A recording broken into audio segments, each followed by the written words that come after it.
Là, c'est Docuper, l'entrepreneur. Ouais, super. T'es content de leur travail? Ouais, franchement, ouais. Il y a de ça, on va dire une quinzaine d'années maintenant. Ça a bricolé un peu. Je dis pas qu'on n'aurait pas changé, mais non, il n'est pas question de changer parce qu'ils sont vraiment au point, quoi.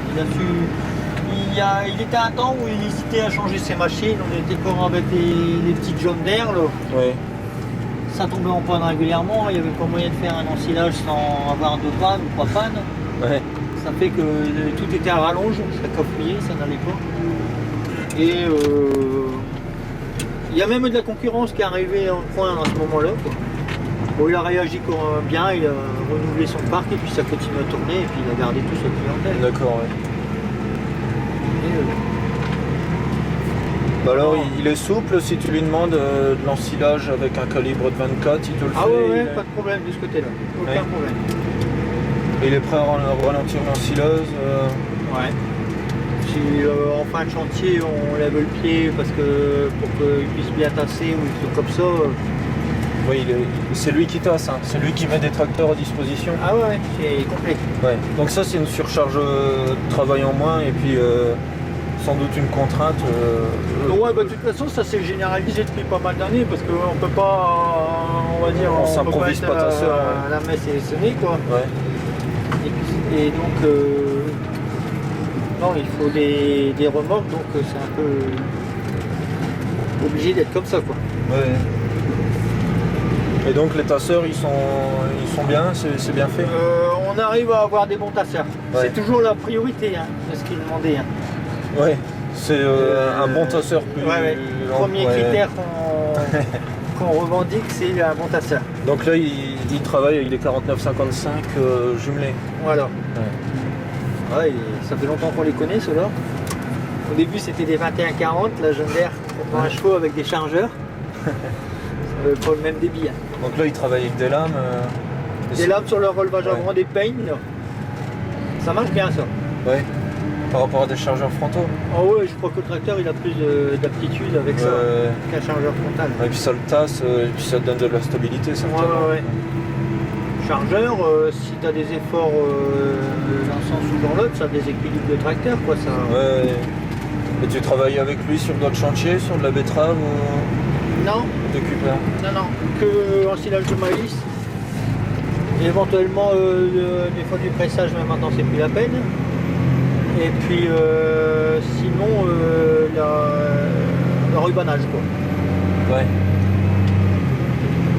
Après, on pourrait aussi pour le maïs grain et les betteraves, mais bon, j'en ai un autre pour ça, quoi. D'accord. Bah, il est ponctuel aussi de Cooper? Ouais, si, ça va. Après, plus on avance en planning, plus ça peut être un peu Ouais, plus c'est élastique, variable, quoi. Ouais. Mais si... Non. En général, j'aime pas trop attendre. On passe, je dis pas dans les premiers, mais quand même en début de planning. Et on aime bien que ce soit quand même la ponctualité soit respectée, parce que pour les préparations de silos, Ouais, et puis, prévoir le personnel et puis tout, on Ouais. n'aime pas que ça capouille de trop, quoi. Ouais. Il a bourré. Hein? Oh, il est pas... Ouais, il est peut-être bourré.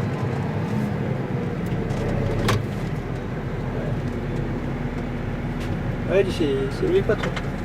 Ou il y a un bout de fer peut-être. Ouais, je sais pas. Il utilise une 960, une Jaguar. Il a une 950 aussi. Oui. Et après, je ne saurais pas te dire les autres machines. Je sais pas. Est-ce qu'il a d'autres ensileuses? Ouais, ils sont à 4 équipes.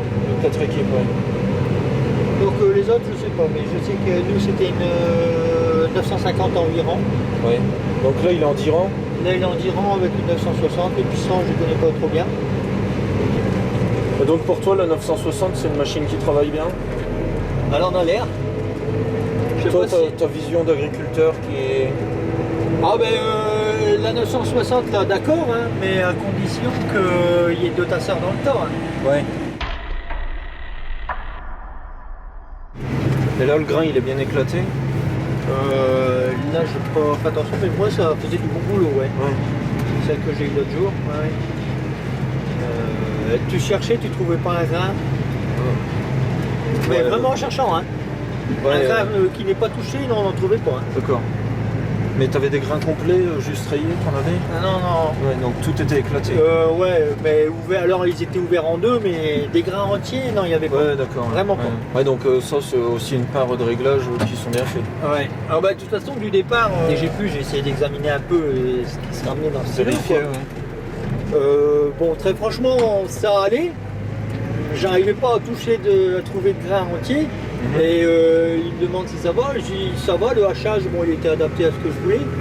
Et je dis par contre, l'éclateur, si tu peux serrer un peu pour assurer le coup, il l'a fait et puis sans problème. Quoi. Ouais. Même si j'ai demandé de resserrer un peu, j'ai même été surpris. Je pensais qu'il faisait ça en cabine, mais non, il a fallu qu'il aille à la clé. Il n'était pas équipé pour le faire automatiquement. Mais t'es pas embêté avec des pannes? Tout à l'heure tu disais que ces anciennes John Deere, elles étaient régulièrement en panne. Ah ouais, mais c'était des pannes d'IS, il les tenait trop longtemps. C'est des machines qui, enfin, je sais pas combien ils avaient d'heures à l'époque. Donc là, l'entrepreneur il change régulièrement, il tourne et... Ouais, ça... Côté mécanique, entretien, tout ça, il fait ce qu'il faut, on dit, parce que ils sont bien installés là-bas, question atelier, ils sont à Albert maintenant. Ouais. Et donc, non, bah, ça tourne, il n'y a plus de panne.